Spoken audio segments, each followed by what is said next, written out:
Prime Minister Netanyahu is sincere about his concerns with respect to Iran. It's understandable why Israel is very concerned about Iran. We are too. But what we've consistently said is we have to stay focused on our ultimate goal, which is preventing Iran from having a nuclear weapon. Congress has played a hugely important role in helping to build our sanctions on Iran. But they shouldn't play the spoiler now. Iran's goons in Gaza, its lackeys in Lebanon, its revolutionary guards on the Golan Heights are clutching Israel with three tentacles of terror. Iran and ISIS are competing for the crown of militant Islam. One calls itself the Islamic Republic, the other calls itself the Islamic State. So when it comes to Iran and ISIS, the enemy of your enemy is your enemy.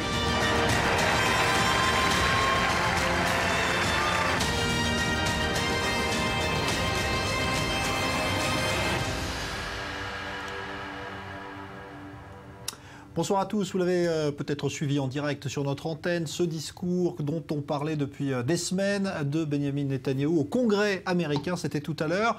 Il a d'ailleurs duré un peu plus longtemps peut-être que ce que l'on pouvait imaginer, près d'une heure, peut-être à cause entre guillemets de ces standing ovations à répétition qui ont jalonné ce discours, ces applaudissements. Bref, Netanyahou qui a joué eh bien, devant un public acquis à sa cause, celui donc des parlementaires américains, représentants et sénateurs réunis pour ce discours. On va en parler avec une édition spéciale donc d'une heure et demie consacrée à ce discours, avec évidemment toutes ses implications à la fois sur la scène internationale, mais aussi en Israël, puisqu'on est en campagne électorale.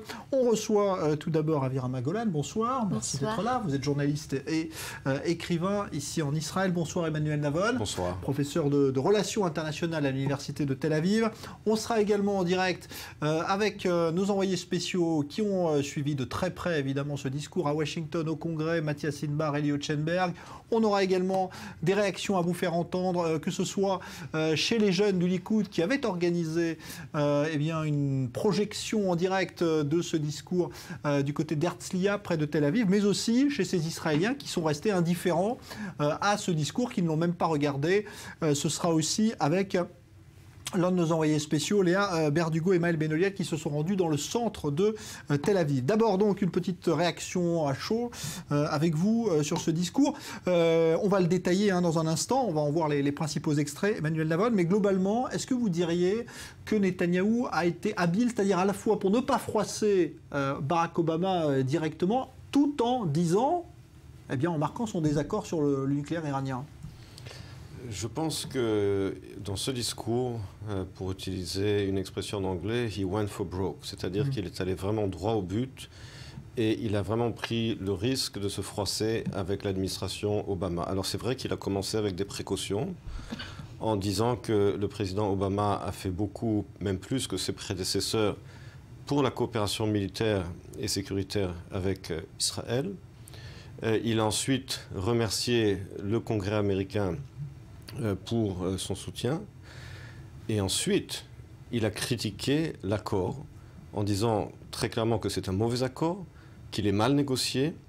Et également, il a remis en cause, ouvertement, le présupposé de l'administration Obama, à savoir que nous avons le choix entre ce mauvais accord qui est en train d'être conclu ou rien d'autre, ou pas d'accord.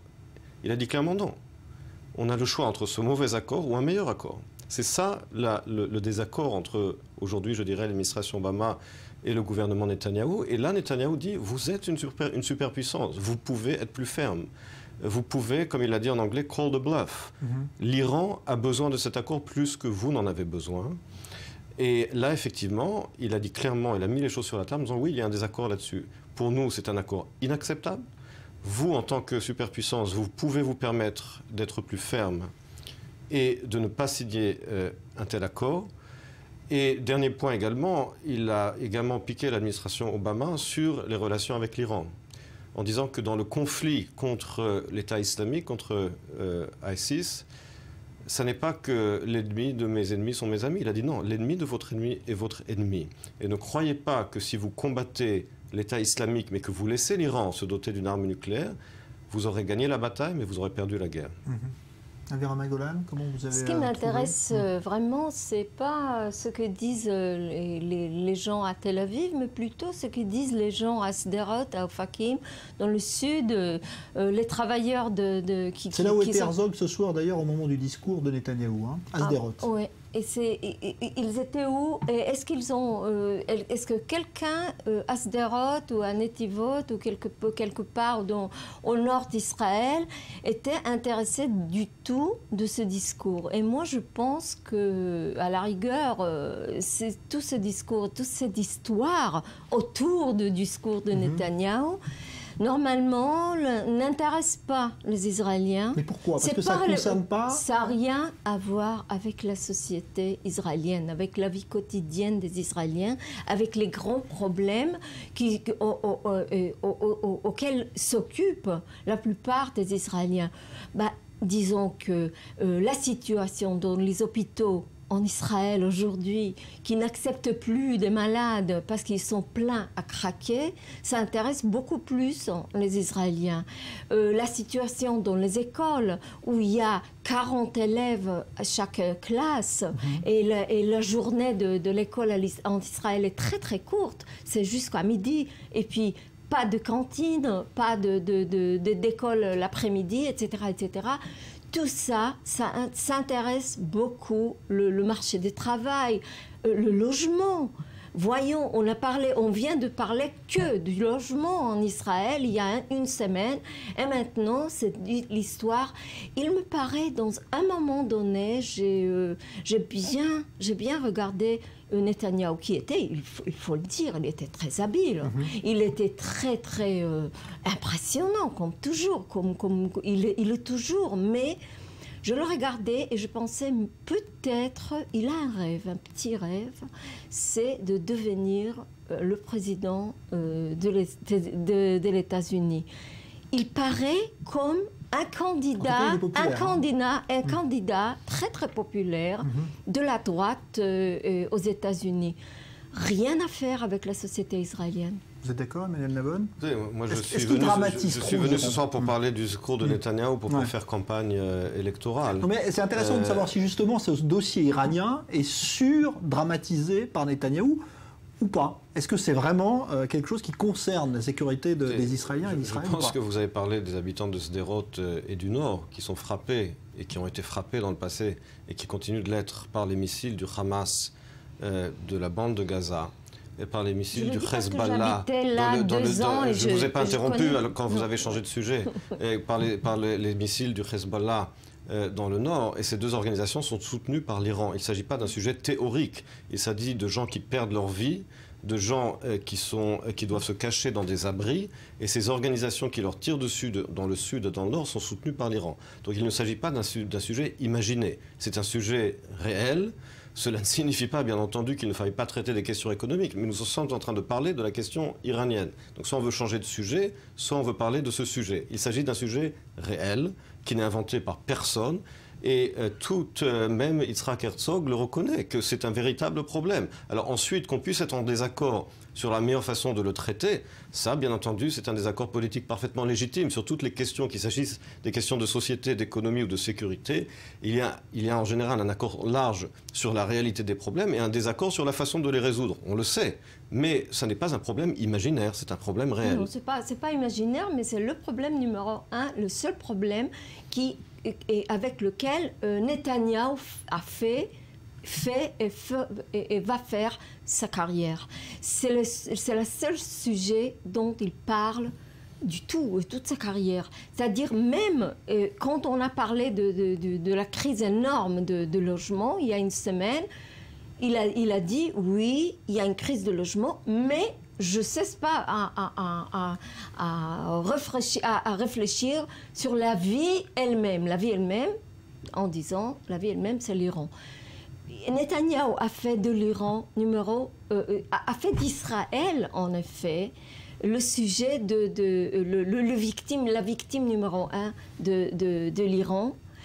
comme si l'Iran ne faisait pas un problème mondial. C'est un problème mondial. Alors c'est ce qu'il a dit aussi, d'ailleurs c'est une partie de son discours où il a expliqué aux Américains finalement que ce n'est pas le problème que d'Israël, cette menace nucléaire iranienne, mais c'est le problème du monde entier. C'est quelque chose qu'il a, en tout cas sur lequel il a insisté ce soir. Il faut bien comprendre quelque chose quand on parle de l'Iran comme problème mondial, pour reprendre votre expression. D'abord, si le sujet iranien est devenu un sujet au centre du système international, des préoccupations internationales, il faut le mettre également au crédit de Netanyahou qui n'a cessé d'en faire un sujet central dans la diplomatie mondiale. Et si aujourd'hui il y a des négociations des 6 puissances avec l'Iran, c'est aussi parce qu'Israël a mis ce dossier sur la table, n'a cessé de le répéter. Ensuite, lorsqu'on dit que c'est un problème mondial, je vous rappelle que l'Iran ne menace pas ouvertement, en tout cas, de vouloir annihiler et anéantir un quelconque autre pays à part Israël. Donc Israël a une situation très particulière dans la mesure où l'Iran a une obsession avec Israël. Et lorsque Khamenei, le guide suprême de l'Iran, fait des tweets en disant « il faut effacer Israël », je ne l'ai jamais entendu faire des tweets en disant « il faut effacer la France ou l'Italie ou la Jordanie ». Et donc Israël, oui, a une place particulière dans la vision fanatique et haineuse de l'Iran. Donc oui, d'autres pays sont menacés, mais Israël est au centre de l'obsession iranienne. Est-ce que ce n'est pas un tango, un jeu de tango, une folie à deux?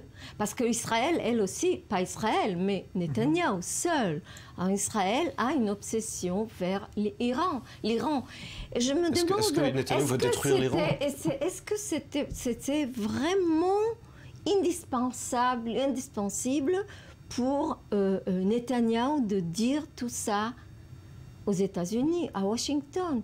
Il le dit toujours, il le dit tout le temps. Il le dit, ça fait 15 ans qu'il le dit en Israël. Pourquoi aller à Washington à ce moment-là? Pourquoi faire toute cette parade à Washington aujourd'hui, 2 semaines avant les élections en Israël? Pourquoi c'était si urgent? La réponse est simple. Il ne va pas arrêter, il ne va pas changer aucune décision des États-Unis. Comment le savez-vous? Je pense. D'accord. Alors, et vous pensez? Je pense la chose suivante. D'abord, pourquoi maintenant? Parce que, comme vous le savez, il y aura des élections dans 2 semaines. Personne ne sait, ni vous, ni moi, ni Netanyahou lui-même, s'il sera toujours Premier ministre dans 2 semaines. Donc il eût été possible qu'il aurait perdu l'occasion d'en parler si il n'est pas Premier ministre dans 2 semaines. Donc l'occasion s'est présentée, il a été invité, je vous le rappelle, par le Congrès, et s'il n'avait pas saisi l'occasion, il aurait pris le risque de ne plus jamais s'exprimer sur ce sujet. Jamais? C'est-à-dire le système diplomatique d'Israël ne marche pas? Non, je parle en tant que Premier ministre. En tant que Premier ministre, il ne sait pas et personne ne sait s'il sera toujours Premier ministre dans 2 semaines. Et par conséquent, il n'existe pas d'autre moyen, sauf aller à Washington vers le Congrès. Soit on est Premier ministre, soit on ne l'est pas. Dans des relations comme Israël et les États-Unis, on n'a aucun moyen, sauf ce moyen dramatique. Quand on parle depuis 2 mois, on ne cesse pas de parler que de ça, il n'y a pas d'autre moyen? Il y a d'autres moyens qui sont utilisés, bien entendu, mais celui-là est important. Pourquoi? Parce qu'en politique étrangère, le Congrès a également son rôle. Les pouvoirs sont partagés entre l'exécutif et le judiciaire aux États-Unis en politique étrangère. Le Congrès a un rôle important à jouer. Et si le président Obama, si l'exécutif vient vers le Congrès avec un accord et que le Congrès le rejette, cela changera les choses absolument. Et je pense que si le Premier ministre pense qu'il est de son devoir d'essayer d'influencer le Congrès, et quand on a vu l'impact de son discours aujourd'hui... N'importe le prix. Pardon? N'importe le prix. Le prix des relations entre Israël et les États-Unis. Vous savez, le prix de partager, de diviser le peuple juif, la communauté juive pour Israël. Vous savez, l'administration Obama elle-même ne cesse de répéter, je le cite, qu'il n'y a pas de crise. Même Susan Rice, qui est en général considérée la plus critique d'Israël dans l'administration, a insisté sur le fait que les relations sont des relations authentiques et profondes. Je ne fais que les citer. Ce n'est pas moi qui parle, ce sont eux qui le disent. Oui. Qu'il y a effectivement un désaccord sur les négociations sur le dossier iranien, mais il y a eu d'autres désaccords dans le passé entre les États-Unis et Israël. Il ne faut pas dramatiser. Il y a un désaccord qui est légitime. Je crois que le Premier ministre a expliqué de façon très claire sur quoi portait le désaccord, sur le contenu même de l'accord qui est en train d'être négocié. On voit également que les membres du Congrès eux-mêmes, dans leur grande majorité, également de très sérieux doutes sur l'accord qui se dessine entre les 6 puissances et l'Iran. Ça n'a rien à faire avec les élections en Israël, toute cette histoire? C'est-à-dire? Ça n'a rien à faire avec les élections, avec la faiblesse du Likoud ou la faiblesse de Netanyahou au sein du Likoud. Alors, vous allez répondre à cette question dans un instant. Je voudrais qu'on aille à Washington, puisque effectivement ce discours s'est terminé il y a environ 1 heure. On va retrouver Mathias Inbar qui est sur place. Bonsoir Mathias, vous avez donc assisté à ce discours qui a été, on va dire, marqué, et c'était très frappant en tout cas, par cette série de standing ovations. On va dire que ce discours a été très bien reçu en tout cas par les membres du Congrès. Oui, Jean-Charles. En effet, ici, tant les journalistes israéliens qu'américains ont été particulièrement surpris de cette standing ovation. Plus de 3 minutes de standing ovation de tout l'ensemble des élus républicains comme Nehurat à l'entrée de Benjamin Netanyahou. Et véritablement, eh bien, pour nous qui avons l'habitude de suivre les débats à la Knesset, cela n'a rien à voir. On a l'habitude de voir des députés en Israël invectiver directement le Premier ministre israélien. Et là, ce n'était pas du tout le cas. Les députés, les élus républicains, tant républicains que démocrates, se sont levés à plusieurs reprises, ont applaudi et coupant le discours de Benjamin Netanyahou. Bref, un discours qui les a marqués, qui nous a marqués, tant d'ailleurs journalistes américains qu'israéliens. Alors sur le fond, bien évidemment, il y a matière à discuter. Dans l'entourage de Benjamin Netanyahou, on annonçait des fuites, des renseignements, des nouveaux renseignements sur la manière dont se passent les négociations. Il n'en a pas été le cas à l'intérieur de ce Capitole ici à Washington. Il a simplement rappelé que les États-Unis et Israël partageaient des valeurs communes et surtout un combat commun contre la radicalisation de l'Iran, contre l'influence et l'impact de l'Iran dans la région. Et il a notamment cité sur le fait que l'Iran possède 4 capitales dans le Moyen-Orient: Téhéran, Beyrouth, Damas et puis Sanaa tout récemment. Donc bref, un discours plutôt attendu, pas forcément de nouvelles informations, un discours également très émotionnel, comme il a été qualifié par la presse américaine quelques instants plus tard. Alors Mathias, en tout cas, Netanyahou ne s'est pas gêné, parce que c'est ce qui ressort aussi quand même, pour critiquer l'accord qui est peut-être en train d'être conclu entre les puissances, dont les États-Unis et l'Iran. Pour lui, c'est clairement un mauvais accord.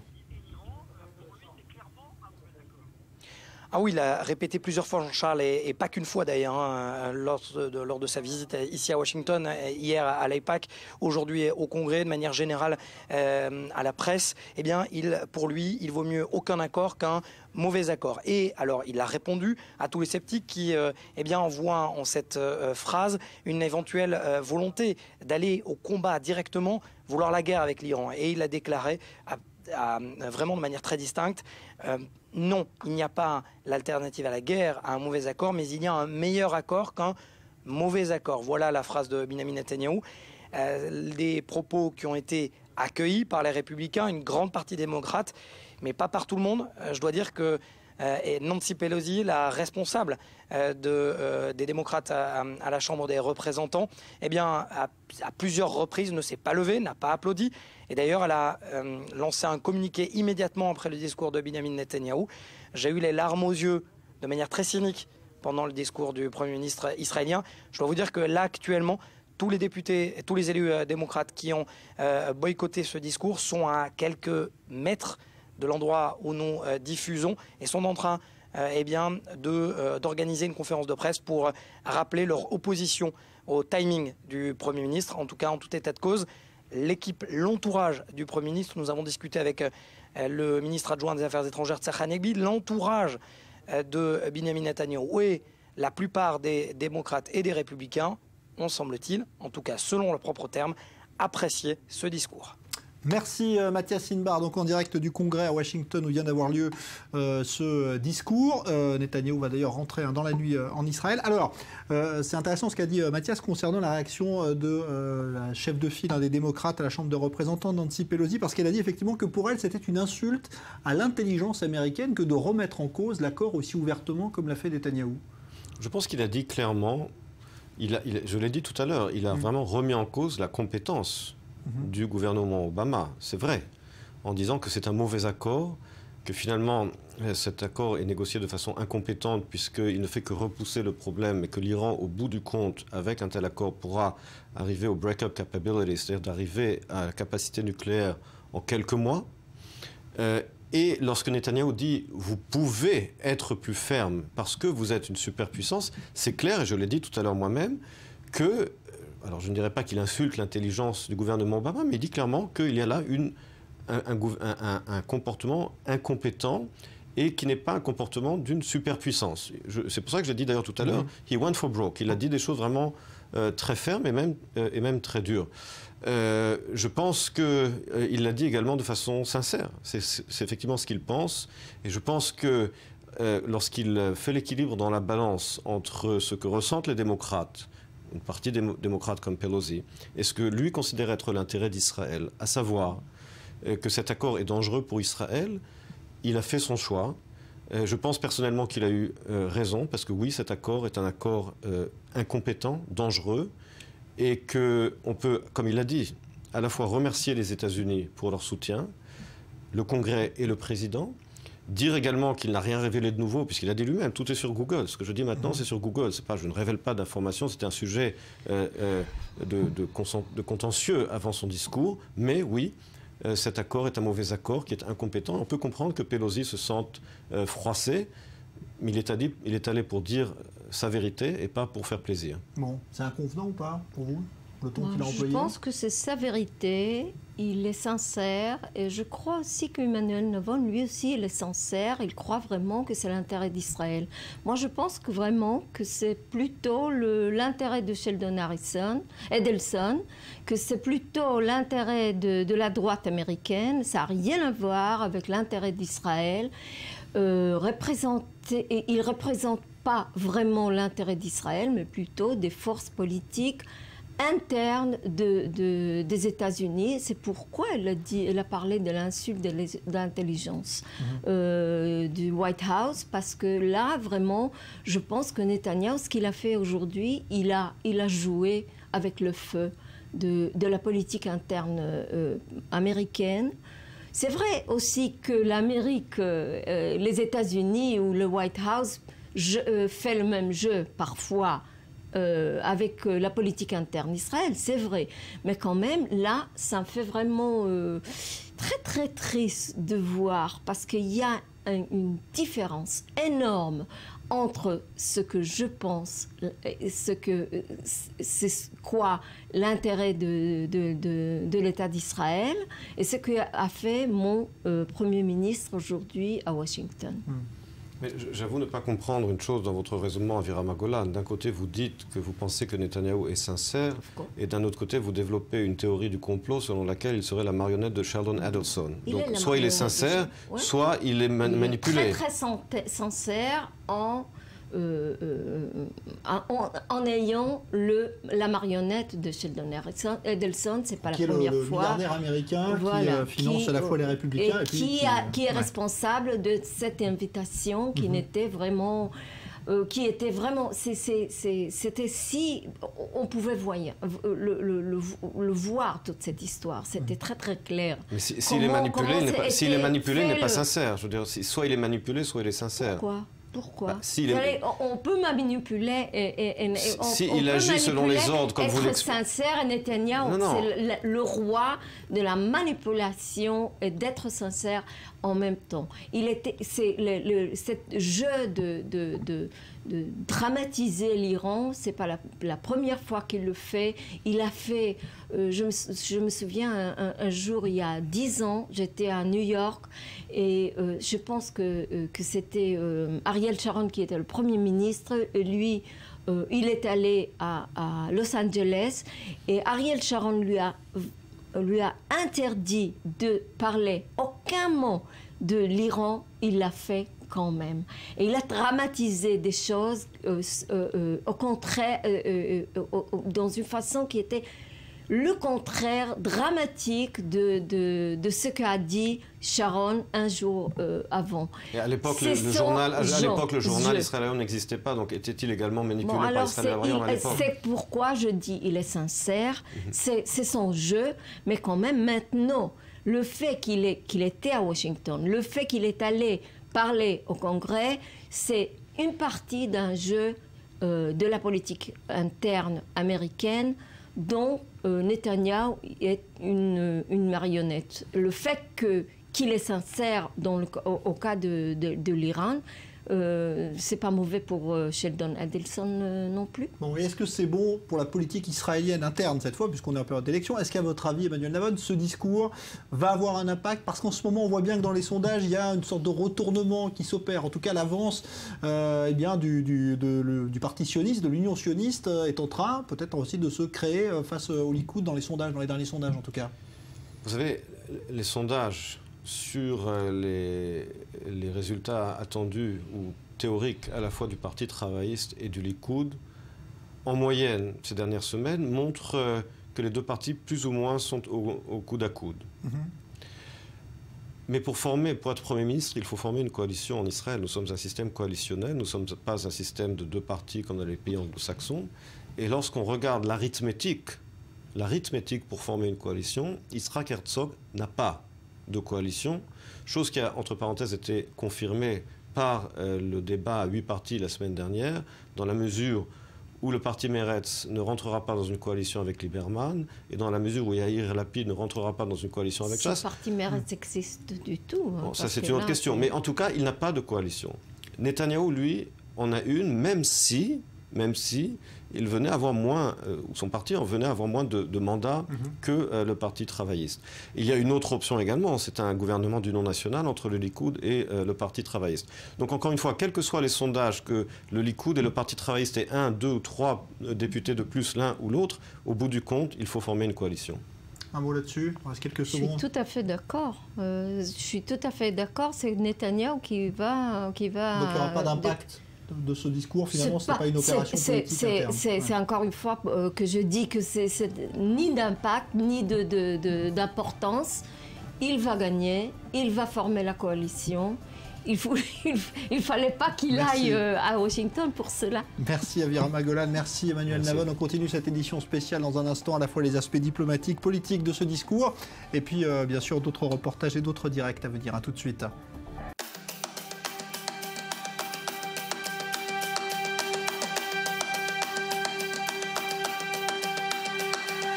Prime Minister Netanyahu is sincere about his concerns with respect to Iran. It's understandable why Israel is very concerned about Iran. We are too. But what we've consistently said is we have to stay focused on our ultimate goal, which is preventing Iran from having a nuclear weapon. Congress has played a hugely important role in helping to build our sanctions on Iran. But they shouldn't play the spoiler now. Iran's goons in Gaza, its lackeys in Lebanon, its revolutionary guards on the Golan Heights are clutching Israel with 3 tentacles of terror. Iran and ISIS are competing for the crown of militant Islam. One calls itself the Islamic Republic, the other calls itself the Islamic State. So when it comes to Iran and ISIS, the enemy of your enemy is your enemy.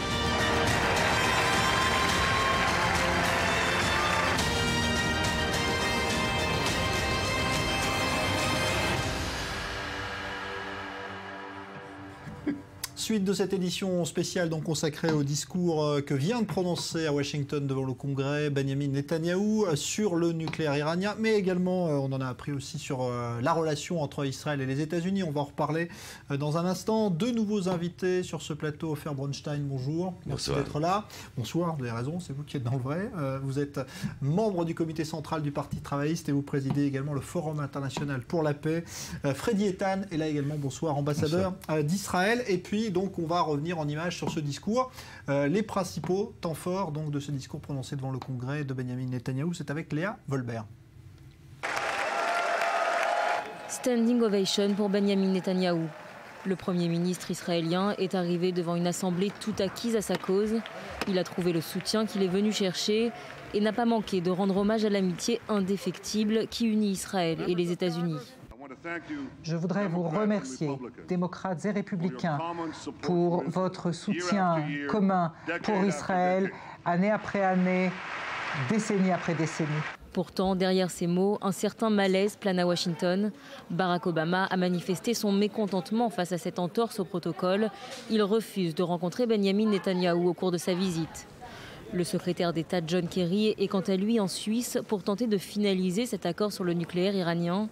Date butoir, le 31 mars prochain. Avant de lever ces sanctions, ces restrictions, le monde doit demander que l'Iran fasse 3 choses. Premièrement, arrêter son agression contre ses voisins au Proche-Orient. Deuxièmement, cesser de soutenir le terrorisme à travers le monde entier. Et troisièmement, arrêter de menacer mon pays, Israël, le seul et unique État juif. 3 conditions pour rétablir le dialogue avec l'Iran, ennemi numéro 1 d'Israël. Pour Benjamin Netanyahou, seul rempart contre la menace iranienne, l'unité de la communauté internationale. Si l'agression de l'Iran reste sans réaction, eh bien d'autres suivront.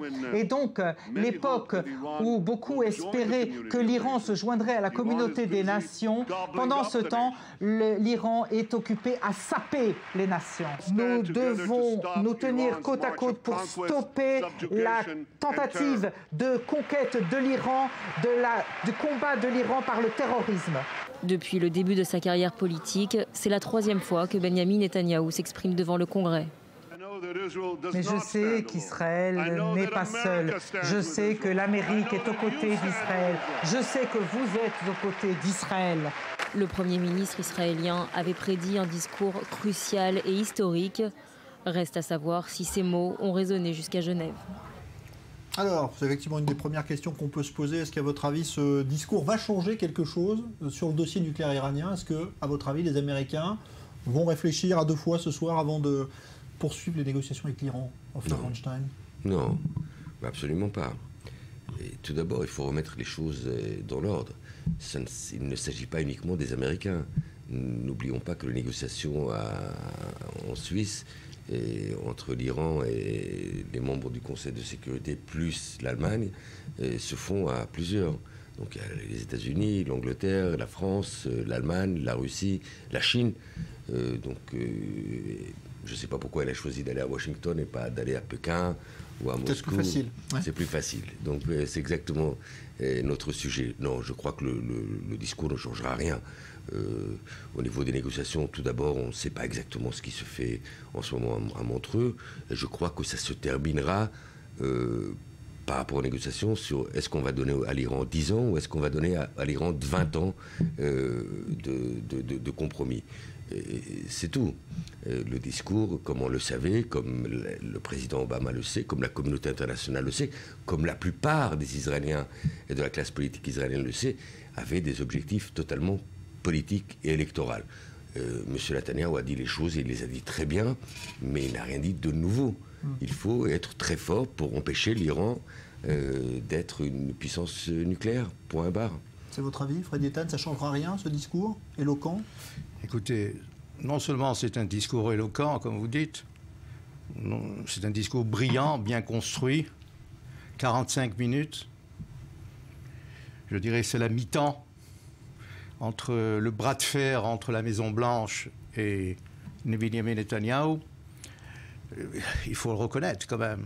Il faut être fier d'avoir un Premier ministre de l'État d'Israël capable de prononcer un discours devant les membres du Congrès avec un anglais parfait, avec des arguments irréprochables, avec, je dirais, un brossé, un tableau qui parle de la menace iranienne d'une manière la plus flagrante. Il a été applaudi plus d'une 15aine de fois. Il n'y a rien de nouveau. Non, mais laissez-moi terminer. Donc, je crois qu'il y a là une chose qu'il faut reconnaître.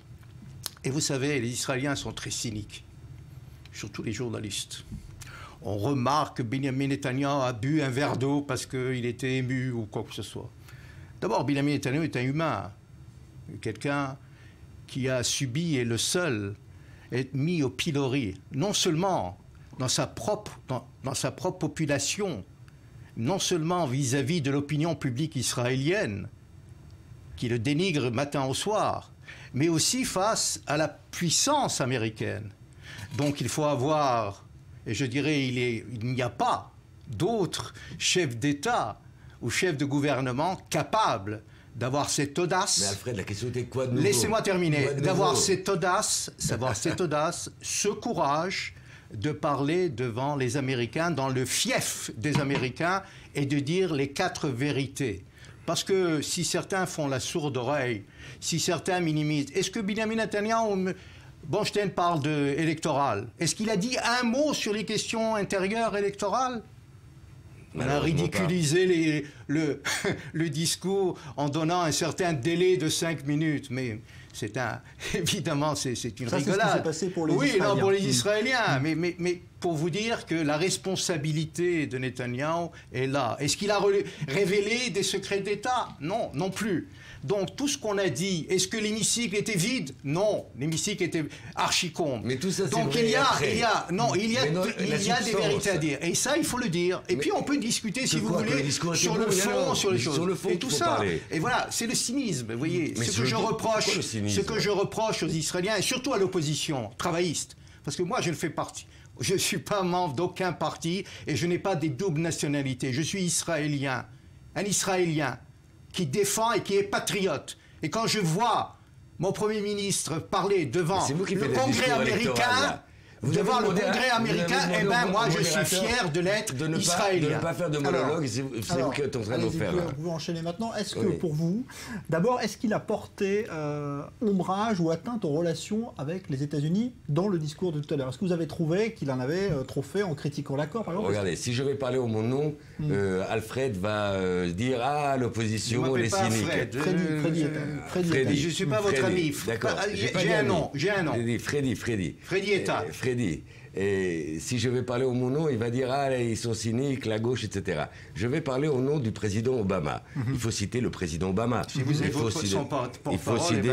il faut citer Madame Rice, qui est quand même la conseillère de défense de M. Obama, du président des États-Unis, du grand allié de l'État d'Israël. Et c'est de ça qu'il s'agit, de la relation entre Israël et les États-Unis, qui est une relation vitale pour Israël, importante pour Israël, qu'il ne faut en aucun cas entacher de quoi que ce soit.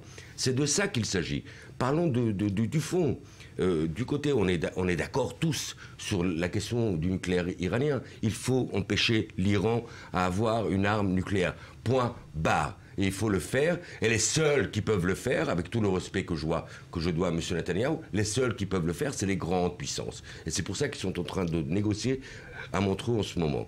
Maintenant, que Mme Rice dise que les relations entre Israël et les États-Unis ont été entachées par la venue de M.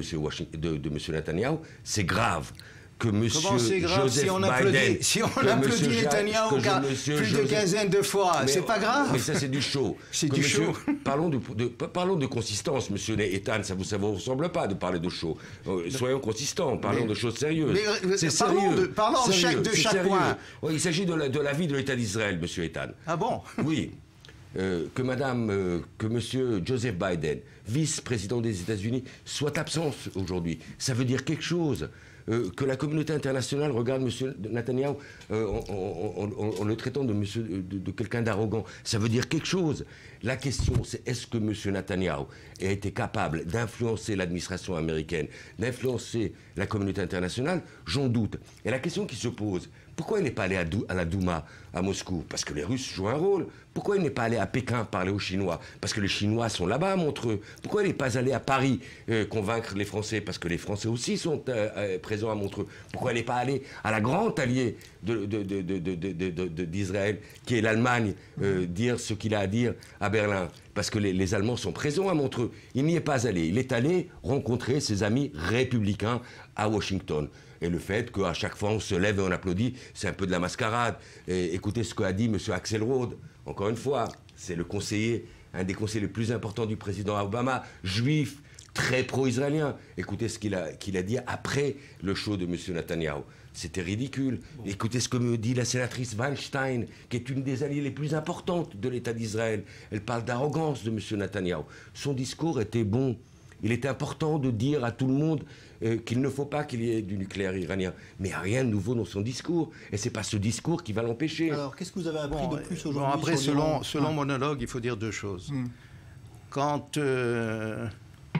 Bronstein devient un conseiller politique, ou diplomatique plutôt, et il conseille à M. Netanyahou d'aller à Moscou, et là, je vous rappelle qu'Israël, d'ailleurs depuis 1996, depuis le premier mandat de Netanyahou, dont je fais partie, on a averti non seulement les Russes, les Chinois et tout le monde. On parle de ça. Et s'il n'y a pas eu de construction de bombes atomiques, il y a une raison là de ça. C'est-à-dire que la démarche israélienne, si aujourd'hui on parle du nucléaire iranien, c'est-à-dire qu'on a réussi à focaliser l'opinion internationale sur la menace iranienne. Et il faut rendre hommage à Netanyahou, au gouvernement israélien et aussi à la France et d'autres pays qui sont là et qu'on est en contact permanent, contrairement à ce qu'on dit, on doit convaincre ou pas convaincre. On est dans le secret.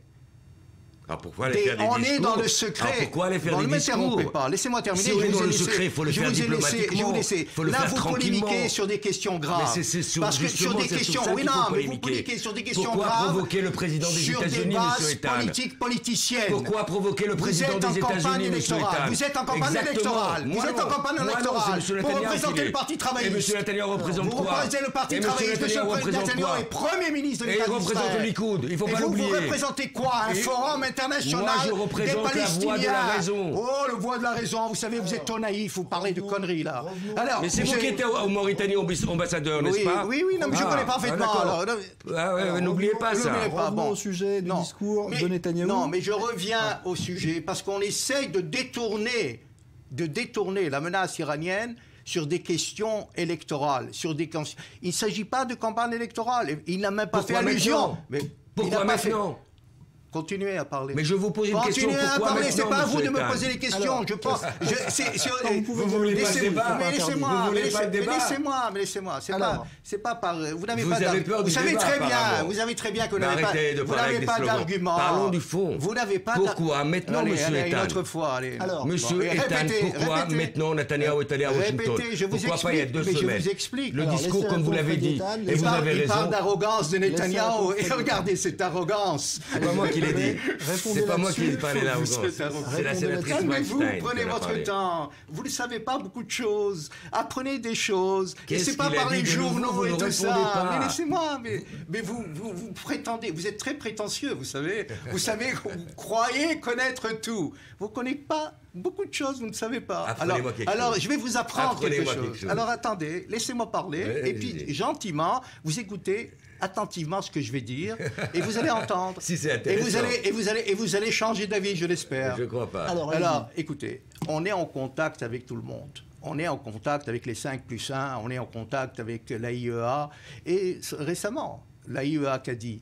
L'AIEA dit que l'Iran dissimule. On ne sait même pas si l'Iran, effectivement, ne va pas construire une bombe atomique ou si sa construction de la bombe atomique ne sera pas à des fins militaires. Ça, c'est une chose. Mais la chose la plus importante dans le discours de Netanyahou, je crois, et je suis convaincu, c'est pas seulement le projet nucléaire. Il s'agit de l'Iran dans son ensemble, de l'hégémonie iranienne, de la menace iranienne chiite. Quand Obama essaye de trouver un allié qui est l'Iran pour combattre contre Daesh, c'est-à-dire l'État islamique, il se trompe gravement. Quand il pense que l'Iran qui combat Daesh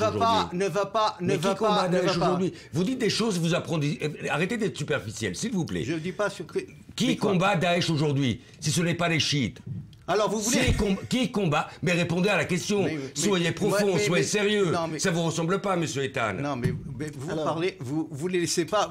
Vous m'arrêtez à chaque fois. Qui combat Daesh aujourd'hui? Mais chaque fois, il y a une coalition. Parce que vous n'êtes pas dans la profondeur, vous êtes dans le superficiel. Non, vous êtes vous dans la profondeur. Mais répondez à une question. Vous laissez pas parler. Et qui combat Daesh aujourd'hui? Non, mais vous répondez pas. Je suis pas. Il n'y a pas un questionnaire là. Je suis pas un interrogatoire. Je suis pas un interrogatoire. J'essaie d'expliquer parce qu'on trompe l'opinion et vous trompez l'opinion. Qui combat Daesh? Parce que vous trompez trompez l'opinion. Mais dites-le, qui combat Daesh? Vous posez des questions. Ça veut dire qui combat Daesh? Qui combat Daesh aujourd'hui? Vous savez qu'il y a un califat qui existe? Mais vous savez qui c'est el-Baghdadi? Mais vous me dites à moi qui combat, mais vous posez des questions bêtes, vous savez. Répondez alors. Laissez-moi terminer. Vous tournez en rond et vous tournez. Essayer d'avancer. C'est incroyable. Je n'arrive pas à parler avec ce monsieur et je préfère, si vous voulez, dire ce que je pense et laissez-le parler un long monologue. Ce n'est pas une personne à qui on peut parler d'une façon sérieuse. Il rigole tout le temps. Il est vraiment. Je crois pas qu'on arrive. C'est la première fois que je trouve dans un débat aussi. Parce que vous voulez pas débattre. Bon, on va essayer de vous remettre d'accord. Juste, je voudrais qu'on revienne en image d'abord sur cette querelle entre Obama et Netanyahou dure depuis très longtemps. Il va falloir que vous restiez en français, sinon ça va pas être possible. Donc cette querelle entre Netanyahou et Obama, qui n'en est pas évidemment à son premier épisode, ça a commencé depuis bien longtemps. C'est Leslie Rezou qui nous rappelle les épisodes précédents. Une inimitié qui ne date pas d'hier. Depuis des années, les relations entre Barack Obama et Benjamin Netanyahou sont loin d'être au beau fixe. Des tensions de notoriété publique depuis leur première rencontre en 2009. En cause, le refus de Netanyahou d'aborder la question d'un État palestinien. Une position que refuse Barack Obama, qui cherche, envers et contre tout, à porter des négociations fructueuses, meilleur argument pour défendre sa diplomatie. En mai 2011, il n'hésite donc pas à défendre les frontières de 67, une sortie qui déçoit le Premier ministre israélien, selon ses propres mots. Point d'orgue de leur mésentente, la seconde campagne de Barack Obama en 2012. S'il ne prend pas officiellement parti, Benjamin Netanyahou soutient le rival républicain d'Obama, Mitt Romney. Une relation à couteau tiré qui se dégrade ces dernières semaines. En cause les négociations du nucléaire iranien et la décision de Benjamin Netanyahou d'accepter l'invitation du président républicain du Congrès et de s'exprimer devant l'Assemblée. Sans en informer le président américain qui voit d'un mauvais œil l'intervention israélienne à 2 semaines des élections, refusant même de le rencontrer. Car Israël presse Washington de le soutenir en imposant au régime islamique des lignes rouges claires, sans succès, alors que des mois de négociations ont rapproché le groupe des 5+1 d'un accord avec Téhéran.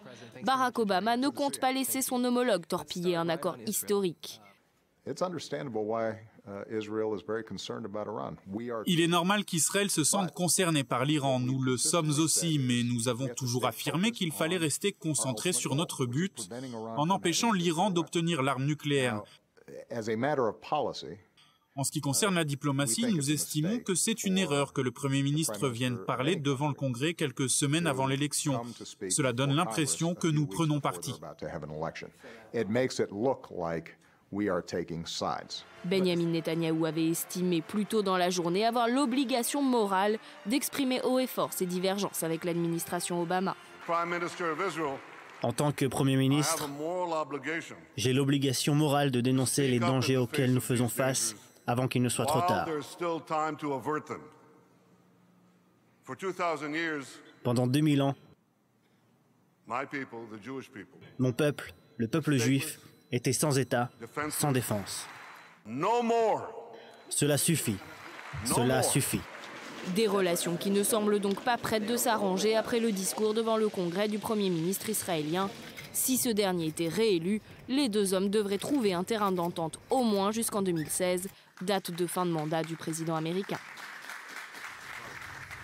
Alors voilà pour donc l'état des relations entre Obama et Netanyahou, qui vont peut-être devoir cohabiter ensemble encore jusqu'en 2016. Alors je voudrais qu'on essaie de reprendre ce dialogue, ça va pas être simple, on va y arriver, il nous reste quelques minutes. Si on regarde quand même ce qu'a dit Netanyahou sur l'Iran aujourd'hui, il n'a pas parlé seulement que de la menace nucléaire, il a parlé de la menace politique que représente l'Iran aujourd'hui. Est-ce que vous trouvez qu'il en fait trop, ou est-ce qu'il y a une vraie menace qui finalement concerne non seulement Israël, mais peut-être le monde entier. Est-ce que l'Iran, aujourd'hui, est la menace numéro 1 dans le monde? Est-ce que vous êtes d'accord avec lui ou pas sur ce constat? Écoutez, le régime iranien, ce n'est pas le régime dans lequel j'aurais voulu vivre.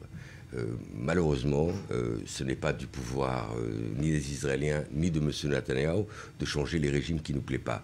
Le régime coréen ne me plaît pas non plus. Il y a pas mal de régimes dans le monde qui ne me plaisent pas. C'est le problème des peuples qui vivent dans cette région. Ce qu'il faut faire, et je suis tout à fait d'accord, et ça se fait depuis des années, mais surtout, grâce aux États-Unis d'ailleurs, c'est d'impulser les sociétés civiles à l'intérieur de ces pays pour qu'ils changent de régime. Maintenant, ce n'est pas dans notre pouvoir de changer de régime. Il ne faut pas avoir des ambitions. Mais quand il propose de faire pression, justement, par le biais de ces négociations, sur l'Iran... C'est ce qui a été fait.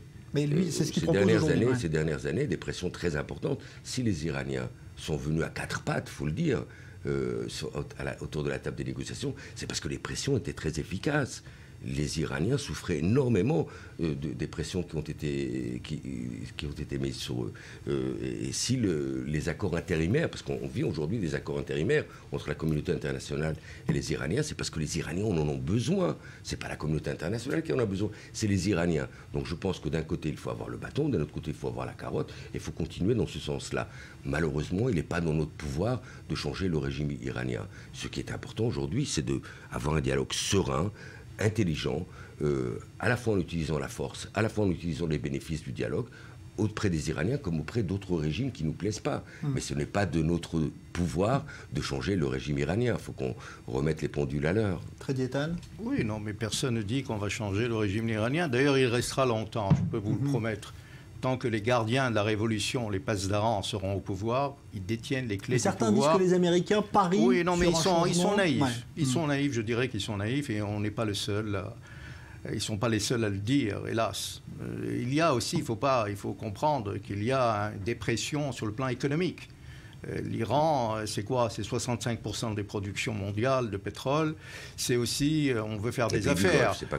On veut faire des affaires. Et donc, on veut faire sortir de quarantaine l'Iran, comme l'Iran veut lever les sanctions pour sortir de son isolement. Ça va de soi.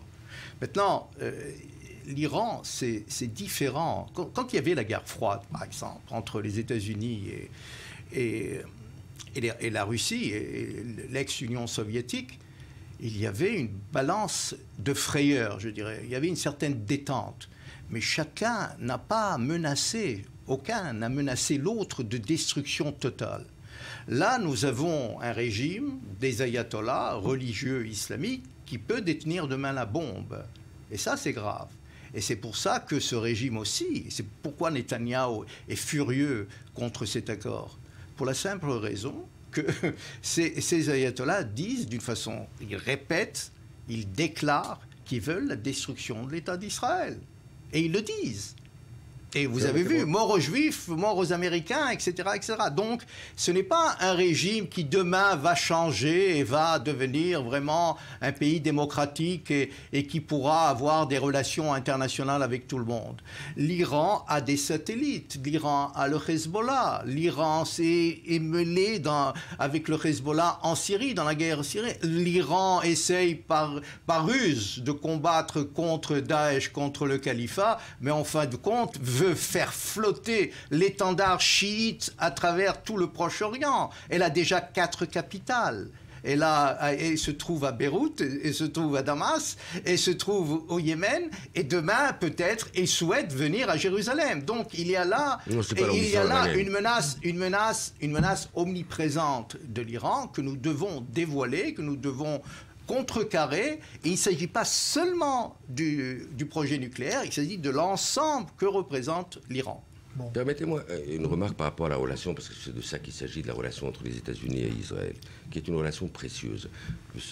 Au début de son discours, M. Netanyahou a rappelé tout ce qu'Obama avait fait, Israël. Ouais. Entre autres, en 2010, qu'il a appelé Obama pour lui demander de l'aider quand il y a eu un feu de forêt en Israël. Donc si on a besoin des Américains pour un feu de forêt en Israël, on n'a pas besoin des Américains contre l'Iran, on n'a pas besoin des Américains on n'a pas besoin des Américains contre toutes les menaces que décrit monsieur. Bien entendu, on les a appelés pour un feu de forêt. Mais non, quant à M. Sécurité que M. Netanyahou, il faut aussi défaire ce mythe. Il a négocié avec le Hamas pour la libération de 1100 prisonniers.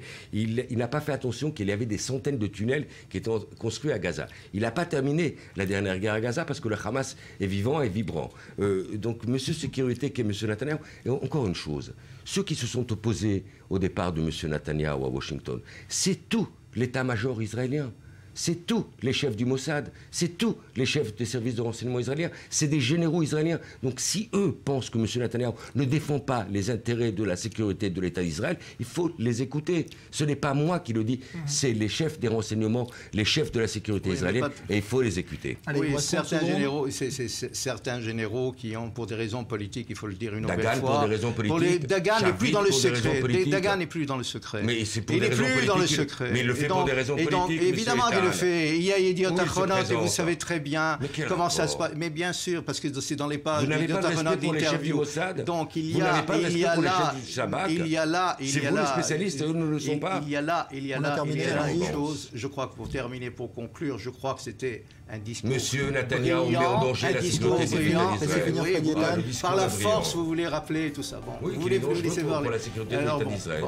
Retournez donc au Parti travailliste et réglez vos affaires au Parti travailliste. Et ça s'arrête là. Et je crois que c'était un bon discours. Et fort heureusement qu'on a un Premier ministre comme Netanyahou. Merci Freddy Eitan, merci Ofer Bronstein. Dans un instant, on continue à analyser ce discours de Netanyahou.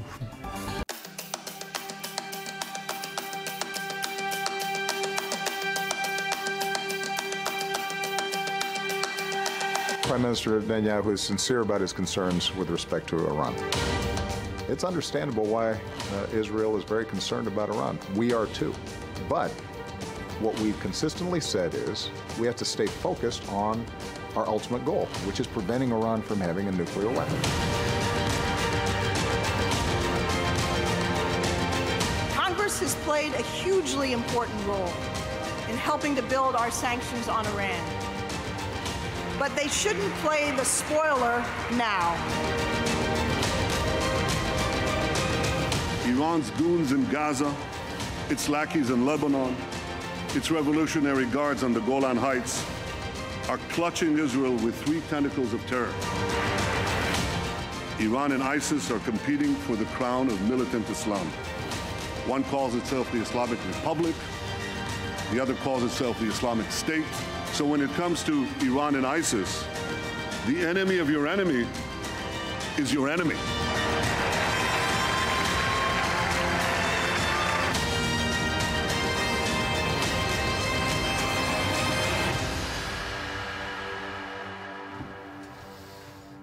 Poursuite de cette édition spéciale, on va essayer de faire retomber un petit peu la tension sur ce plateau avec de nouveaux invités qui nous rejoignent pour évoquer donc le discours de Benjamin Netanyahou devant le Congrès américain tout à l'heure. Bonsoir Maurice Fergan, analyste et rédacteur en chef sur i24 News, Dror Even Sapir, analyste politique. Bonsoir à vous Dror. Et Nadia Ellis qui est spécialiste dans l'analyse des discours et chercheuse à l'université de Tel Aviv. Bonsoir Nadia. Bonsoir, vous avez suivi ce discours, vous allez nous en parler dans un instant. Je voudrais qu'on voit également parce que vous savez qu'en Israël on est en pleine campagne électorale, que le discours était ici diffusé avec un décalage pour permettre d'éviter justement toute phrase qui pouvait avoir un impact sur la campagne électorale. C'était une décision de l'autorité de régulation des médias en Israël. Et puis il y a également les Israéliens, ceux qui avaient choisi peut-être de ne pas s'intéresser du tout à ce discours. C'est ce qu'est allé justement constater Léa Berdugo avec Maël Benoliel en se rendant dans une des zones les plus animées de Tel Aviv au moment où a eu lieu ce discours. Regardez.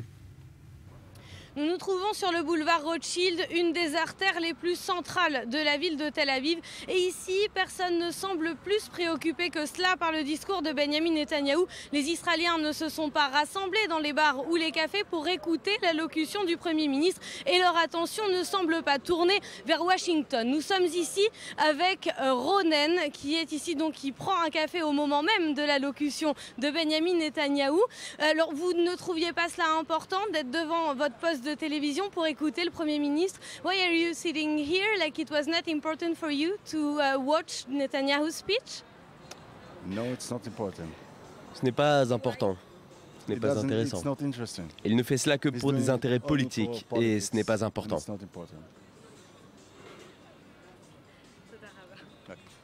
Et nous a rejoint également Hadar, qui est ici. Alors, it was not important for you to watch Benjamin Netanyahu's speech today? À vrai dire, non. Je ne soutiens pas Benjamin Netanyahou pour les prochaines élections.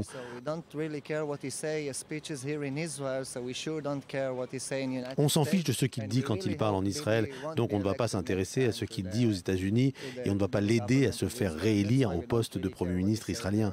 C'est pour ça que l'on s'en fiche de ce qu'il dit là-bas. On espère qu'un nouveau gouvernement sera investi et qu'il rétablira de bonnes relations. Et vous, vous ne souhaitiez pas écouter le discours de Benjamin Netanyahou? You didn't want to hear Benjamin Netanyahu's speech today? No. Like my friend, I don't want to hear Bibi. Not because I'm not interested in hearing. Comme mon ami, je ne veux pas écouter Bibi, pas parce que cela ne m'intéresse pas, mais parce que je crois que je sais ce qu'il va dire. Donc ce n'est pas très important de l'écouter. Mais je ne suis pas d'accord avec mon ami.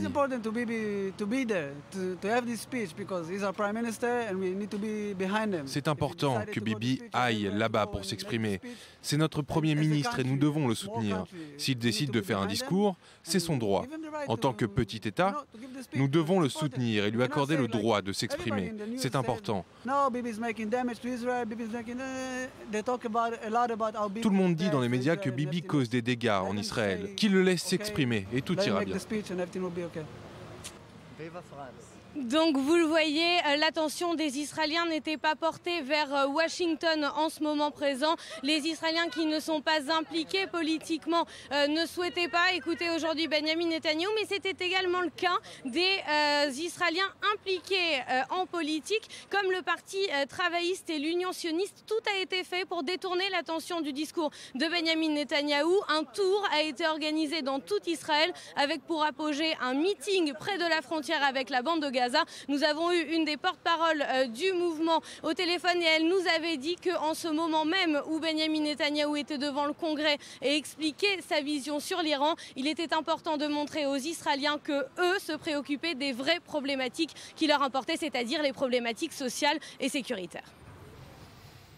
Voilà, donc ce n'est pas, vous l'avez compris, hein, et c'est un peu ce qu'on voulait constater, ce n'était pas tout le pays qui s'est arrêté, suspendu à ce discours devant le Congrès de Benjamin Netanyahou. Dans Raven Sapir, c'est habituel ou pas? Quand il y a des discours importants, est-ce qu'en général le pays s'arrête? Et là, ce n'était pas le cas. Non, ça n'a pas été le cas. Mais il y a une sensation peut-être de redite un petit peu, parce que c'est ni la première ni la seconde fois que Benjamin Netanyahou s'exprime devant le Congrès. Alors là, les enjeux étaient peut-être plus importants qu'auparavant. Mais Benjamin Netanyahou qui parle devant les élus américains, c'est pas une nouveauté. Les Israéliens savent que leur Premier ministre est passé maître dans l'art de la rhétorique et dans l'art du discours, que c'est un excellent orateur. Et puis, le contexte a été effectivement tendu, hein, celui des relations, d'une dégradation des relations entre Washington et Jérusalem. Mais encore une fois, on est en pleine campagne électorale. Les Israéliens sont constamment sollicités par les partis politiques, sur les réseaux sociaux, dans les grands médias, dans les journaux.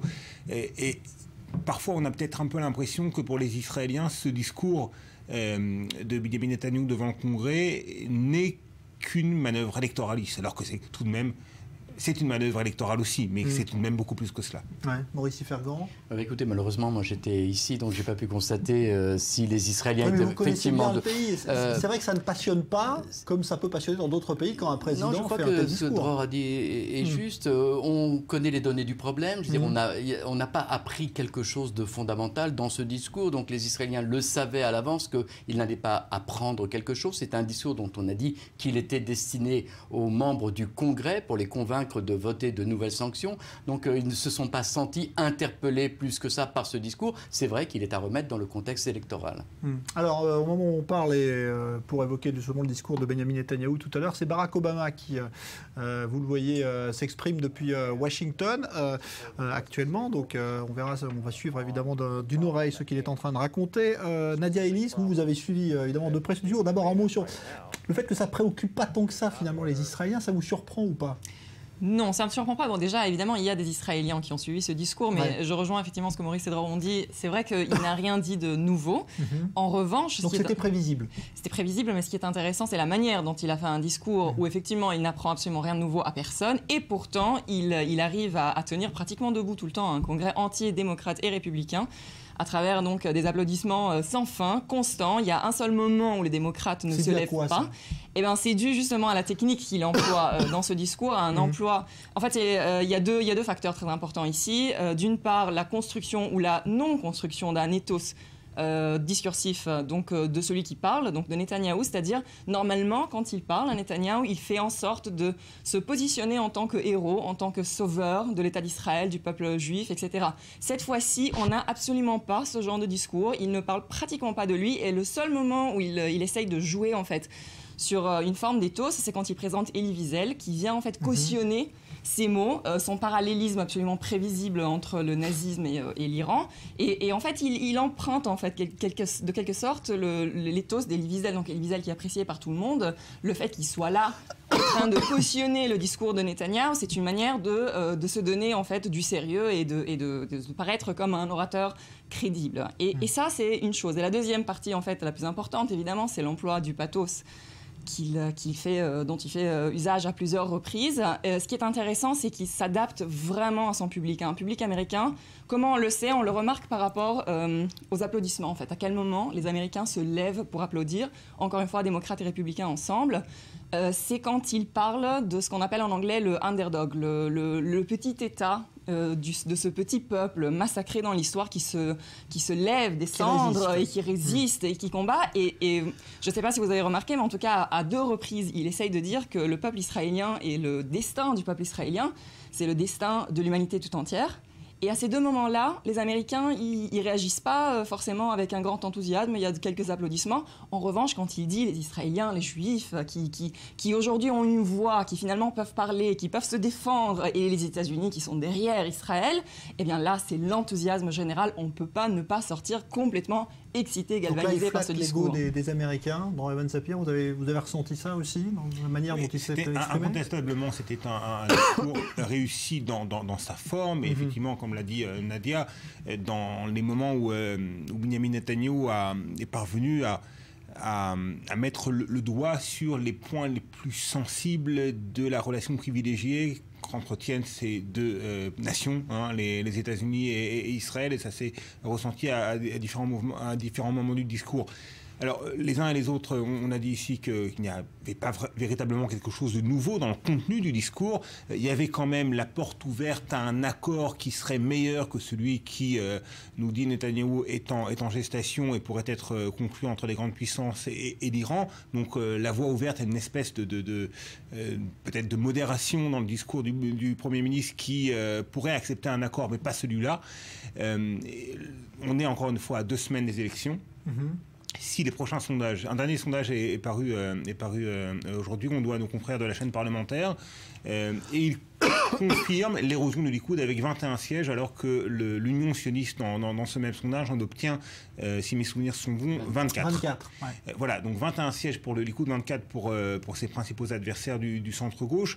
Le Likoud a des soucis à se faire, Benjamin Netanyahou également. Si les sondages qui seront effectués après ce discours confirment cette tendance, là, véritablement, Benjamin Netanyahou, on pourra dire, a échoué dans son pari. Il est tout de même probable et quasiment certain qu'on va constater dans les prochains sondages un regain de soutien au Likoud. Si ce n'est pas le cas, véritablement, on peut considérer que Benjamin Netanyahou et le Likoud sont dans une mauvaise passe. Alors, on ira dans un instant d'ailleurs voir comment les jeunes du Likoud ont suivi le discours de Netanyahou tout à l'heure, parce que je vous disais qu'on ne l'a pas regardé la plupart des endroits en Israël, mais en tout cas, ce n'est pas le cas au Likoud. On va en parler dans un instant. Mais Maurice Ifergan, d'abord, sur ce discours, cette manière dont il s'est exprimé, sans surprise? Oui, absolument sans surprise. Et je vais vous donner un exemple. En écoutant son discours, moi, j'avais en tête une rhétorique qui était connue, celle de 98, lorsque Netanyahou avait négocié à White Plantation avec face à Yasser Arafat, et revenant de White Plantation, il avait eu cette formule assez nouvelle pour les Israéliens. Ils donneront ils recevront, ils ne donneront pas, ils ne recevront pas. C'est un peu la même chose qu'on a entendu ce soir. Les Iraniens démantèleront, ils recevront, ils ne démantèleront, ils ne recevront pas. Là, il y a une constance de Benyamin Netanyahou, un discours qu'on connaît déjà en Israël, et le Premier ministre a simplement appliqué sa rhétorique au cas iranien, alors qu'il avait appliqué exactement la même chose au cas palestinien. Donc là, c'est vrai que les Israéliens n'apprennent rien de neuf de l'approche de leur Premier ministre sur comment régler un problème d'une menace. Est-ce que c'est pas nouveau quand même, Nadia Ellis, le fait que dans ce discours, il ait dit finalement ce qu'Israël attendait vraiment de ces négociations, c'est-à-dire d'autres négociations, un autre accord, et pas le recours à l'option militaire comme certains pouvaient le dire à l'époque. Si Israël n'est pas satisfait, il va frapper l'Iran. Là, c'est pas ce qu'on a entendu ce soir. Non, mais c'est pas non plus tout à fait la position israélienne dont il a parlé, parce que normalement, la position israélienne, c'est il ne faut pas d'accord, il faut zéro centrifuge en Iran, sinon il faut pas d'accord. Alors que là, il a ouvert quand même la voie à d'autres possibilités éventuellement, un accord un peu plus flexible. C'est la seule nouveauté, la seule nouveauté, la seule surprise, on peut parler de surprise, aller à trouver dans cette direction. Il faut tout de même noter une espèce de désarroi du côté américain, puisque la réaction de Barack Obama au discours de Netanyahou, c'est le Premier ministre ne propose pas d'alternative. Apparemment, c'est là encore une rhétorique un peu bizarre, c'est-à-dire que c'est l'Occident qui négocie avec l'Iran, et on attendrait du Premier ministre israélien qu'il amène une solution à ce problème. Or, ce n'était pas le rôle de Benyamin Netanyahou, là, devant le Congrès. Mais je voudrais insister sur le fait que vraiment, on a l'impression que ce discours n'était pas fait pour présenter une autre solution, n'était pas fait pour arriver avec un grand coup de théâtre, des grandes phrases qui allaient changer la donne quelque part dans ces négociations. C'est vraiment le spectacle de Bibi Netanyahou. Je veux dire, on ne peut pas ne pas regarder ce discours de 40 minutes où on a un Congrès qui n'arrête pas de se lever devant cet homme à l'unanimité. C'est vrai que c'est très rare de voir ça quand même. Mais bien sûr, mais bien sûr. Et pour en arriver là, évidemment, il a fallu qu'il garde un discours très modéré, je dirais. Il ne pouvait pas sortir. Il a juste dit à un seul moment, c'est un mauvais accord ce que vous êtes en train de faire. Et c'est le seul moment où ils n'étaient pas tous d'accord, ils ne sont pas tous levés. Donc si vraiment on met ce discours dans le cadre de cette campagne électorale où il faut qu'il montre à la société israélienne et au peuple israélien que c'est un leader apprécié, aimé, malgré les désaccords avec Obama, qu'il remercie à plusieurs reprises, évidemment, et qu'il flatte au début de son discours, et qu'il a flatté aussi hier au discours qu'il a fait à l'EIPAC. S'il faut qu'il se représente en tant que leader idéal pour Israël, eh bien là, c'était un spectacle absolument parfait. Son entrée dans le Congrès, c'était digne d'un chant de Michael Jackson. Voilà, c'était exceptionnel. Là, c'est la forme. Et sur la forme, effectivement, Benyamin Netanyahou, encore une fois, a donné une nouvelle preuve de ses capacités. Maintenant, sur le fond, ce qui est important à 2 semaines des élections, c'est que Benyamin Netanyahou, lorsqu'il critique cet accord qui pourrait ou non être signé, pour l'instant on n'en sait rien, et qu'il parle des grandes lignes de ce que pourrait être cet accord, eh bien, à demi-mot, il s'en prend à la naïveté, à ce qu'il considère être la naïveté de l'administration américaine et à sa mauvaise manière de gérer les dossiers ô combien complexes du Proche-Orient, y compris le dossier du nucléaire iranien. Et ça, ce sous-texte en quelque sorte, eh bien, ça correspond à ce que la majorité des Israéliens, même au-delà de l'électorat de Likoud d'ailleurs, considèrent effectivement, Obama n'est pas très populaire en Israël, la majorité des Israéliens considèrent que les démocrates américains, Barack Obama en premier lieu, eh bien, ont péché par excès de naïveté dans leur manière de gérer les dossiers proche-orientaux, dans la manière de gérer la problématique de la montée de l'islamisme et de gérer la problématique de la montée de la grande puissance chiite qu'est l'Iran. Ouais. Pourtant, il a rendu hommage, ça c'était peut-être quelque chose de volontaire dès le début du discours, long passage consacré à Obama. 10 minutes à l'aide accordée par les États-Unis et surtout par le président Obama et notamment par le système d'hommes de fer qui nous a été plus ou moins financé par les États-Unis. 10 minutes de relations israélo-américaines parfaites, sans faille. C'est vrai, il a su flatter ce côté-là, il sait le faire. À tel point qu'il y a une réaction de la leader des démocrates au Congrès qui a dit qu'elle était bouleversée et qu'elle a failli pleurer. Elle est bouleversée parce qu'elle n'a pas apprécié ce qu'il a dit. Il y a Nancy Pelosi qui a dit qu'elle en avait les larmes aux yeux. Parce qu'elle avait, en assistant au discours de Benyamin Netanyahou, eh bien, elle a cru entendre une critique acerbe, justement, sur ce qu'on vient d'évoquer, à savoir la mauvaise gestion américaine du dossier iranien. Lorsque elle a parlé d'insulte à l'intelligence américaine. Voilà, c'est ça. Lorsque Benyamin Netanyahou critique l'accord en gestation, eh bien, il critique aussi la manière américaine de gérer les relations avec l'Iran. Ouais. Alors, je voudrais qu'on aille justement regarder maintenant comment les membres, les jeunes du Likoud, parce que c'était quelque chose aussi d'intéressant à voir ce soir, comment ont-ils suivi, apprécié ce discours donc, de Netanyahou devant le Congrès. On a vu que dans la rue en Israël, c'était pas l'attroupement pour regarder ce discours. En revanche, les jeunes du Likoud, eux, avaient bien fait les choses. Ils avaient prévu une projection sur écran géant à Herzliya, tout au nord de Tel Aviv. Et c'est là que Maxime Pérez a suivi avec eux ce discours. Bonsoir Jean-Charles. Eh bien, en effet, je me trouve dans ce bar d'Herzliya, dans la banlieue de Tel Aviv, où sont réunis ces jeunes militants du Likoud, les jeunesses du Likoud, qui sont donc restés après ce discours de Benyamin Netanyahou, tant attendu au Congrès. Ce que je peux vous dire, c'est que l'auditoire a véritablement vibré. Il y a eu évidemment de la tension, parce que le discours de Netanyahou était un discours grave. Mais il y a eu évidemment beaucoup d'acclamations.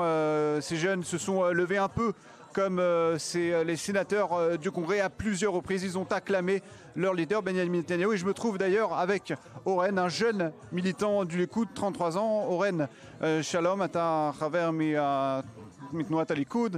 איך התרשמת מהנאום של בנימין נתניהו? Qu'avez-vous pensé de ce discours de Benyamin Netanyahou? אני חייב להודות שהתרגשתי עד מאוד. היה לי קשה אפילו לעצור את הדמעות. זה רגע מכונן בשבילי ברמה האישית, ואני שמח להיות לא רק חבר במפלגה, אלא גם חבר ברשימה שיושב הראש שלה הוא ראש הממשלה בנימין נתניהו, שעומד איתן לנגד כל העולם והאינטרסים הזרים, רק כדי לשמור על ישראל והאומה היהודית מאז ולנצח נצחים.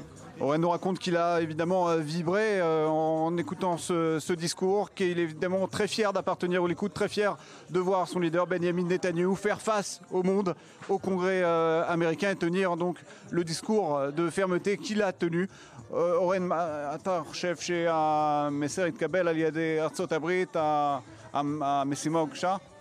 Est-ce que Oren, cette mission de porter ce message au cœur du Congrès américain et peut-être de la communauté internationale, est-ce que cette mission a été réussie, accomplie par Benyamin Netanyahou? שמחתי לראות את חברי הקונגרס יושבים, מקשיבים, שומעים, שמים לב לעיניו של ראש הממשלה נתניהו ומגלים שהוא מדבר מדם ליבו בנחישות ואיתנות בגלל שהוא מבין את המצוקה באיראן גרעינית. אני בטוח או סמוך ובטוח להגיד שכן, המסר התקבל, ואני מאמין שכולנו גם נראה את זה בהצבעה של הקונגרס נגד איראן גרעינית.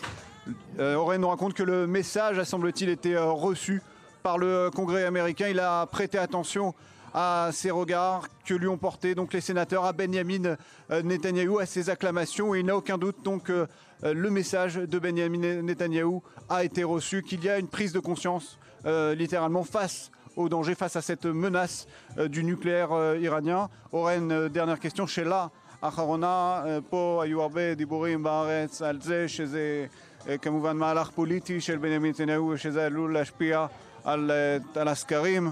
אנחנו שבועים לפני הבחירות, מה תגובתך בעניין הזה? אורן, on a beaucoup entendu dans le débat en Israël que ce discours de Benyamin Netanyahou au Congrès est à même d'influencer, de peser sur les sondages. Quelle est votre opinion sur ce point? מי שקבע את לוח הזמנים במשא ומתן על איראן גרעינית הם האמריקאים. אנחנו לא יכולים להתחשב בעניין הפוליטי ובבחירות ושמים אותו בצד. אני רוצה להזכיר לך ולכולם שלפני כ-70 שנה לא רק שלא הייתה לנו מדינה, לא היה לנו צבא ולא נשק, גם לא היה לנו קול ולא היה לנו דרך להביע את דעתנו, להילחם על עמדותינו. ואני שמח שראש הממשלה נתניהו הוא מנהיג חזק שלא נכנע ועומד ומנצל את ההזדמנות שיש לו כדי להביע את עמדתה ודעתה של האומה היהודית שחיה בארץ ישראל. Oren nous dit qu'effectivement, ce discours peut être lié aux élections, mais que ce n'est pas Israël, mais les États-Unis qui fixent le calendrier de négociations sur le nucléaire iranien. Et ce qu'a voulu surtout retenir ce jeune militant du Likoud, c'est qu'aujourd'hui, 70 ans après l'Holocauste, eh bien, Israël a la possibilité de se faire entendre auprès de la communauté internationale, d'avoir un leader charismatique comme Benyamin Netanyahou, qui peut donc porter la voix d'Israël, défendre la position d'Israël sur le nucléaire iranien, et c'est ce qu'il veut retenir ce soir. Oren Todarama, merci beaucoup. Jean-Charles, voilà donc depuis Herzliya ce meeting, évidemment dans un contexte électoral de jeunes militants du Likoud, des réactions à chaud, et je peux vous dire qu'ils ont ici très envie de fêter ce discours. Ils n'ont aucun doute qu'il aura un impact sur la suite des négociations avec l'Iran. Merci donc à Maxime Pérez et avec ses militants du Likoud qui ont suivi ce discours, évidemment enthousiastes, hein, eux, c'est pas comme ceux qu'on a vus tout à l'heure dans Tel Aviv. Hein, oui, non, mais moi, ce que ça m'évoque, c'est ces deux petits sondages qu'on a vus, l'un à Tel Aviv ou à Rothschild, l'autre à Herzliya, c'est que finalement, ce genre d'événement renforce les positions des Israéliens au lieu et ne provoque pas de bouleversement, de changement dans les positions. J'ai l'impression qu'on est dans une campagne où chacun campe sur son camp. Et le meilleur exemple, c'est qu'on a eu la publication du rapport du contrôleur de l'État sur le problème de l'immobilier. Il y a 92% des Israéliens qui ont été interrogés après la publication de ce rapport qui ont dit que ça n'aura pas d'influence sur leur vote. Ça veut dire qu'au contraire, les rapports sur les problèmes sociaux ou le discours de Benjamin Netanyahou renforcent chacun dans son camp, mais ne provoquent pas nécessairement de changement de position. C'est un peu la conclusion à laquelle j'arriverai ce soir. Ça ne veut pas dire qu'il ne faut pas s'attendre à des changements dans les sondages, parce qu'il y a effectivement peut-être 25% d'indécis encore en Israël, de voix qui peuvent passer d'un camp à l'autre. Mais disons, sur les gens qui ont une position politique, ce n'est pas le discours de Netanyahou qui leur fera changer de position, pas plus que le rapport du contrôleur de l'État. Bon, donc ce n'était pas un discours politique finalement là. Non, mais moi je ne suis pas tout à fait d'accord avec Maurice. Je suis assez d'accord dans le sens où c'est sûr que ça sert à convaincre les convaincus, ça c'est une évidence, mais Netanyahou il risque de perdre pas mal de votes qui vont aller chez Kahlon, qui sort du Likoud et qui veut s'intéresser au côté social et économique en Israël. Et je crois qu'il y a, si parmi ceux qui entendent voter pour Kahlon, il y en a qui ont regardé ce discours, ils vont finalement se dire mais ce Netanyahou c'est quand même un grand leader. Ça reste des mouvements à l'intérieur de blocs. Je suis d'accord. C'est sûr qu'il n'y a pas quelqu'un de gauche maintenant qui va voter pour le Likoud à cause de ce discours, mais je crois qu'il a quand même reconquis pas mal d'indécis de ce même bloc parce qu'il a fait vraiment un grand spectacle de grand leader. Raven Sapir. Bon, alors effectivement, c'est toute la question et on va observer à la loupe les prochains sondages. Et si, comme on disait tout à l'heure, les prochains sondages montrent que le Likoud reprend un petit peu du poil de la bête, eh bien, on pourra dire que d'un point de vue strictement politique et électoral, Benjamin Netanyahou aura rempli sa mission. Mais il reste encore 2 semaines. 2 semaines, ça peut paraître peu, mais en fait, c'est beaucoup. Ouais. En politique israélienne, c'est même énorme. Et en 2 semaines, eh bien, le débat public en Israël peut encore changer de centre de gravité et passer à nouveau aux questions économiques et sociales. C'est en tout cas ce qu'espère l'opposition de centre-gauche et c'est ce que veut éviter Benjamin Netanyahou et le Likoud. On verra. Encore une fois, Benjamin Netanyahou qui s'adresse au Congrès, qui renforce sa stature d'homme d'État,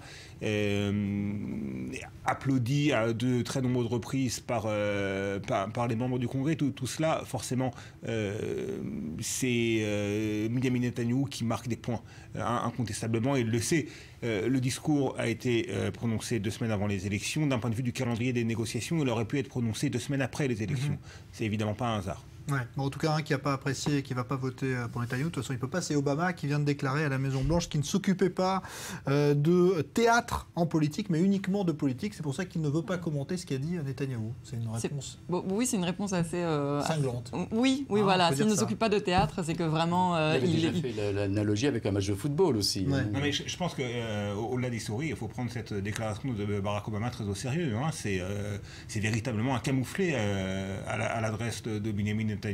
Barack Obama ne s'occupe pas de théâtre. Alors qui impose un camouflet à l'autre ce soir? Est-ce que c'est Obama qui l'impose à Netanyahou ou Netanyahou avec incontestablement Obama à Netanyahou d'une manière directe, peut-être aussi d'une manière plus subtil et un petit peu moins brusque, Benjamin Netanyahou également, puisque dans ce discours, après avoir rendu hommage à l'assistance sécuritaire, notamment apportée par l'administration Obama à Israël, eh bien Benjamin Netanyahou s'en est pris sans le nommer à Barack Obama, en finalement l'accusant encore une fois de naïveté et de ne pas avoir véritablement pris toute la mesure de la menace que représente l'Iran pour Israël, mais aussi pour la paix mondiale. Je suis d'accord. C'est intéressant de voir comment il a fait ça. Netanyahou s'est mis dans une position d'autorité au départ en disant il y a des choses qui se sont passées entre Obama et moi que vous ne savez pas, mais moi je sais parce que je suis le Premier ministre et moi je sais que je peux remercier Obama, donc il se met en position tout petit peu de supériorité pour après effectivement dire à tout le monde votre président en fait est en train de faire un mauvais deal et il n'a pas compris quels sont les enjeux de cette histoire. Merci Nadia Ellis, merci Dror Raven Sapir, Maurice Fergan, merci également. Nouveau journal venir d'autres réactions aussi, évidemment, suite à ce discours de Netanyahou prononcé devant le Congrès. Et puis bien sûr, la campagne qui continue. Et elle va reprendre ses droits très vite en Israël.